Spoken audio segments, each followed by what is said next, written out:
আমরা 23টা পয়েন্টে ওনাদেরকে লিখিত প্রপোজাল পেশ করেছি। তো সব তো আর এখানে আপনাদের সামনে ব্রিফ করার, মেজরের মধ্যে আমরা পরিষ্কার বলেছি যে নো ইলেকশন উইদাউট রিফর্ম।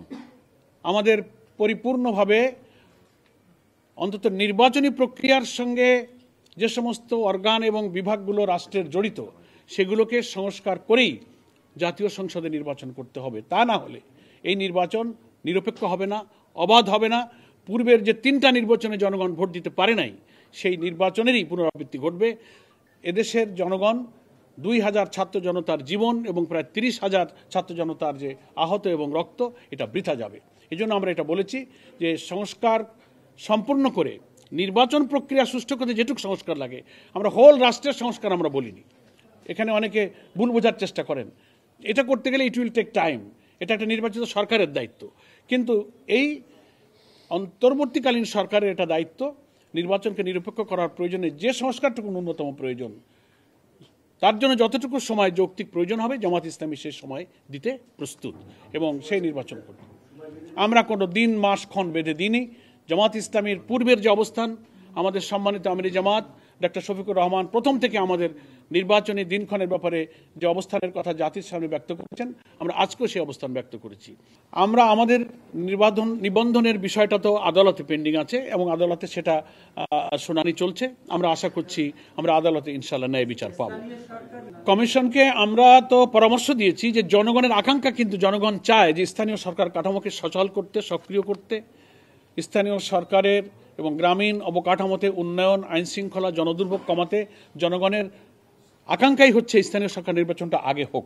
আমরা জনগণের এই আকাঙ্ক্ষার সাথে সমর্থন এবং সম্মান ব্যক্ত করেছি।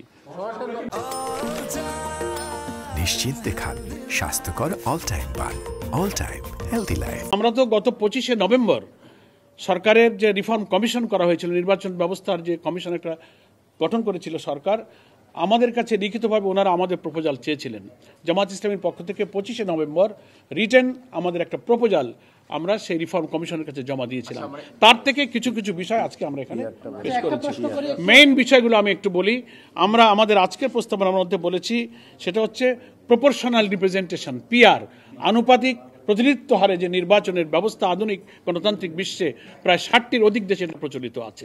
নির্বাচনকে কালো টাকা এবং পেশি শক্তি থেকে মুক্ত করে ফ্রি ফেয়ার একটা ইলেকশন এবং পার্লামেন্টকে যদি দক্ষ পার্লামেন্টারদের দ্বারা, আইন প্রণেতাদের দ্বারা পরিচালিত করতে হয়, তাহলে এই পদ্ধতিটাই বাংলাদেশের জন্য খুবই উপযোগী। এটা আমরা প্রপোজ করেছি। আমরা বলেছি যে আরপিওতে 9 এর যে আর্টিকেল আছে, অনুচ্ছেদ 91 এ 91 এ যে অনুচ্ছেদ আছে, সেটা গত সরকার বেআইনিভাবে নির্বাচন কমিশনের এই অধিকারকে তারা খর্ব করেছিল, রাজনৈতিক উদ্দেশ্যে তারা খর্ব করেছিল, যেখানে আমরা বলেছি যে এটাকে পুনর্বহাল করতে হবে। যে কোনো নির্বাচনে অনিয়ম হলে ইলেকশন কমিশনকে সেই আইনে এখতিয়ার দেওয়া হয়েছিল অনুচ্ছেদে যে তারা আংশিক বা পুরো বাতিল করতে পারে। এটা গত সরকার পলিটিক্যাল ইন্টেনশনে তারা এটাকে তুলে নিয়েছিল, বাতিল করেছিল। এটাকে আমরা পুনর্বহাল করতে দাবি করেছি। নেক্সট আমরা বলেছি প্রবাসী ভোটারদের ভোট ইনশিওর করতে হবে। প্রায় 1 কোটির অধিক ভোটার কিন্তু আমাদের প্রবাসে আছে, এটাকে আমরা ইনশিওর করতে বলেছি। এবং আমাদের ভোটার তালিকায় নাম অন্তর্ভুক্ত করা চলছে, সেক্ষেত্রে প্রশাসনিক ইউনো অফিস, নির্বাচনের সাথে সংশ্লিষ্ট কর্মকর্তাদের হয়রানির বিষয়গুলো, অনেক ফাইলগুলো পেন্ডিং পড়ে আছে নানান ইস্যুতে, সেগুলো নিরসনের জন্য আমরা অনুরোধ করেছি। এবং আরেকটা মৌলিক ব্যাপারে আমরা কথা বলেছি, সেটা হচ্ছে যে সংবিধানের প্রতিটি নাগরিকের রাজনীতি করার এবং রাজনৈতিক দল গঠনের কিন্তু অধিকার আছে।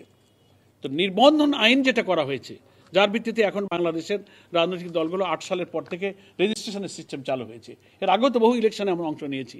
এতে করা হয়েছে যে এত কঠিন শর্তগুলো দিয়ে এই আইনটা করা হয়েছে যে সকল রাজনৈতিক দলের এত কঠিন শর্ত পূরণ করে রাজনীতি করার অধিকার কিন্তু খর্ব করা হচ্ছে।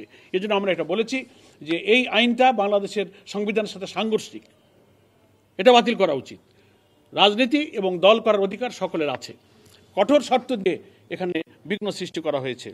এবং আমরা বলেছি সরকারি কর্মকর্তা এবং রাষ্ট্রের লাভজনক পদে অধিষ্ঠিত যারা, তাদের চাকরি থেকে বা দায়িত্ব থেকে অব্যাহতির অন্তত কমপক্ষে 3 বছর পূর্ণ না হলে তাদেরকে নির্বাচনে যোগ্য করা যাবে না। এই সমস্ত মেইন বিষয়গুলোতে আমরা আলোচনা করেছি।